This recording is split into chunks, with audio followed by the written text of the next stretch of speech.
said you have a question. Yeah.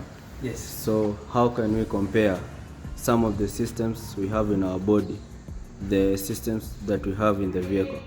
Very good. That's a very nice question. And sometimes I say mechanics are also like doctors. You see, the same way you normally solve the problems in the vehicle is the same way you should be able to solve your own problems or the problems that are in your body. For example, let us talk about like the feedback system that we normally have. When sometimes you have a headache, sometimes it's because you fell and you got injured in your leg, but it's not that the pain is in your leg, but it has been transferred somewhere else. For example, let us talk about the fuel system. We normally have the ECU, electronic control unit, and then we have fuel rail system. On the fuel rail system, we have one sensor here, and we have another sensor here. Who can tell me one of the sensors on the fuel rail? Common regulator. Fuel regulator valve, and the other side, someone else? Fuel pressure sensor. Fuel pressure sensor.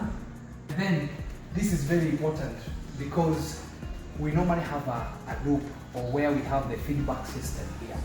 The same way, when you feel sometimes when you're very thirsty, you feel a headache. Once you drink water or once you take something, then the headache goes.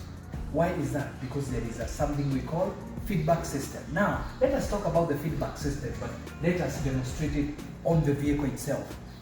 The fuel regulator system gets a signal from the ECU telling it to regulate this pressure which is within the fuel system. Yeah? And then we have the pressure sensor giving the feedback back to the ECU, telling it we have good pressure. Now the biggest question in diagnosis is finding out whether it is the ECU,